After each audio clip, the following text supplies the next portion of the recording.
और आज की कवर स्टोरी है कोरोना की करवट की। जी हां, कोरोना ने एक बार फिर से देश की टेंशन बढ़ानी शुरू कर दी है। आम लोगों से लेकर खास तक सब फिर से कोरोना की चपेट में आने लगे हैं।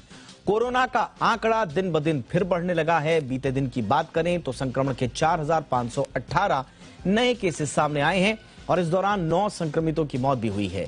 सरकारी आंकड़ों के मुताबिक बीते 24 घंटे में कोरोना से 2,779 लोग ठीक हुए हैं। साथ ही साथ देश में एक्टिव केसेस का आंकड़ा बढ़कर 25,000 के पार पहुंच गया है। कोरोना से अब तक 4,26,30,000 लोग ठीक हो चुके हैं। ये शुरू से लेकर अब तक का आंकड़ा है। इसके अलावा कोरोना से अब तक पूरा अगर मिलाकर बात करें तो 5,24,000 से ज्यादा लोगों की मौत भी हो चुकी है। कोरोना के सबसे ज्यादा मामले देश के 5 राज्यों से आ रहे हैं। केरल में सबसे ऊपर इसमें है। हर वेव की तरह केरल में मामले सबसे ज्यादा यहां पर दिखाई दे रहे हैं। यहां 1,544 केसेस मिले हैं तो महाराष्ट्र से 1,494 केसेस सामने आए हैं।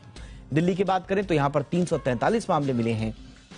कर्नाटक में 301, हरियाणा में 148 संक्रमित मिले हैं। कोरोना के बढ़ते मामलों को देखते हुए केंद्र सरकार भी सतर्क है। स्वास्थ्य मंत्रालय की तरफ से राज्य सरकारों को कोरोना को लेकर पत्र लिखा गया है। इस चिट्ठी में सतर्कता बढ़ाने पर फोकस करने के लिए कहा गया है।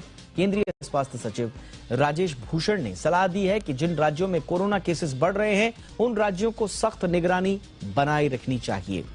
कोरोना के संक्रमण को फैलने से रोकने के लिए जरूरी हो तो सख्त कार्रवाई भी की जा सकती है। राज्यों को गहन निगरानी, ज्यादा टेस्टिंग, ट्रैकिंग करने की सलाह दी गई है। अब सवाल ये उठता है कि क्या ये बढ़ते मामले चौथी लहर की शुरुआत हैं?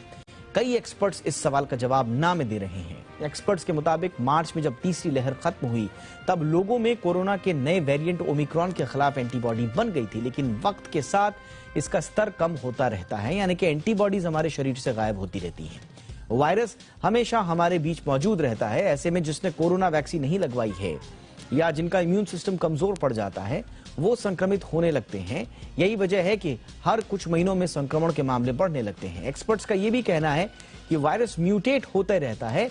ऐसे में ये अलग अलग इलाकों में और अलग अलग तरीके से लोगों को संक्रमित कर सकता है। एक्सपर्ट्स का यह भी कहना है इसमें घबराने वाली आवश्यकता नहीं है, क्योंकि कोरोना एंडेमिक स्टेज में है, यानी कि ये कुछ राज्यों या इलाकों में इसके थोड़े केसेस आते रहेंगे और इसका अंत लगभग करीब है। ऐसे में इसे नई लहर का संकेत मानना ठीक नहीं है। ऐसे में सवाल ये उठता है कि कैसे पता चलेगा कि कोरोना की नई लहर आने वाली है, क्योंकि हर लहर में इसी तरह से आंकड़ों की शुरुआत होती है। चंद 100, उसके बाद कुछ हजार और फिर देखते ही देखते मामले लाखों में पहुंच जाते हैं। क्या इस बार भी कोई ऐसी नौबत आने वाली है?